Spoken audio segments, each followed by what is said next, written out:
Apa itu kolesterol?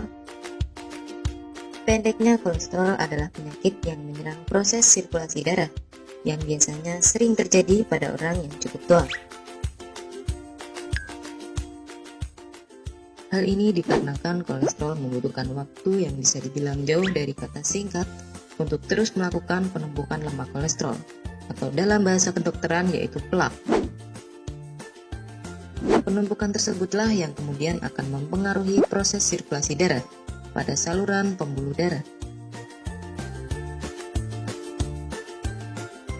Penderita penyakit ini biasanya merasakan efek samping seperti lemas, sering sakit kepala, dan ngantukan.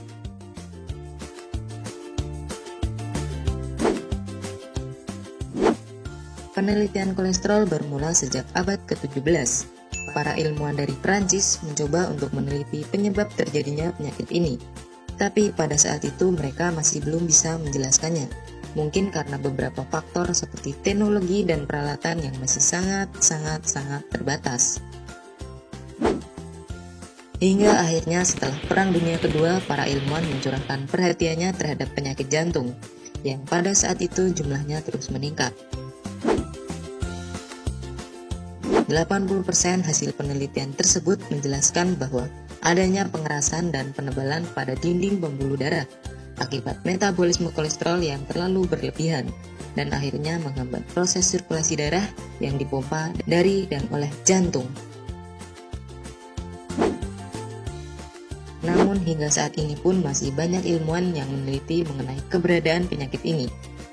Jadi mungkin sebenarnya masih banyak sekali hal yang belum terungkap dari penyakit ini. Kolesterol dibagi menjadi 3. Yang pertama yaitu kolesterol LDL atau Low Density Lipoprotein. Kolesterol ini sering disebut sebagai kolesterol yang jahat, yang mana merupakan penyebab dari pengendapan kolesterol pada jaringan arteri. Hal ini dikarenakan rendahnya tingkat massa jenis yang dimilikinya, sehingga mempermudah mereka untuk saling berdekatan dan mengendap. Jenis kolesterol yang kedua tidak terlalu berbahaya, yaitu kolesterol HDL atau High Density Lipoprotein. Kolesterol ini cukup menjadi pahlawan dalam tubuh kita.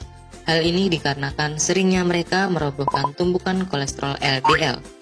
Mungkin karena mereka punya massa jenis yang tinggi. Jadi setiap kali mereka datang terkadang sering merepotkan para LDL.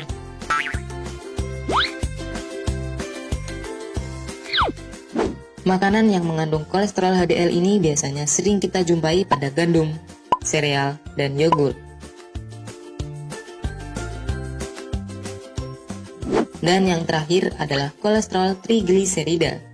Kolesterol ini berbeda dari kolesterol yang lain, karena mereka tidak melakukan plak pada arteri, tapi justru menempel langsung pada sel darah, yang akhirnya darah menjadi kotor dan merupakan salah satu faktor penyebab dari darah kotor.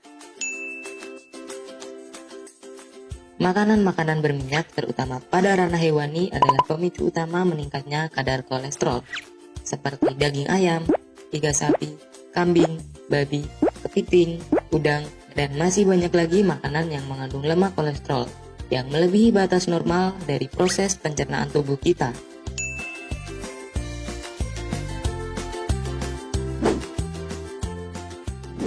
Namun ada juga makanan yang justru memiliki peran untuk melawan proses pertumbuhan kolesterol, seperti jeruk nipis, jambu biji, tomat, lemon, teh hitam, jahe, beras merah, bayam, dan lainnya.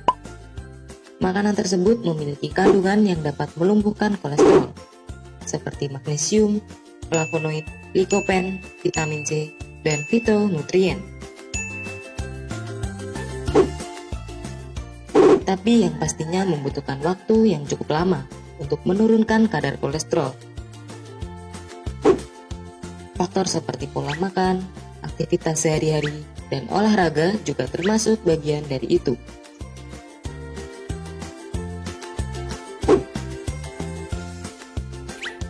Penyakit kolesterol merupakan penyakit yang diam tapi membunuh, atau silent killer.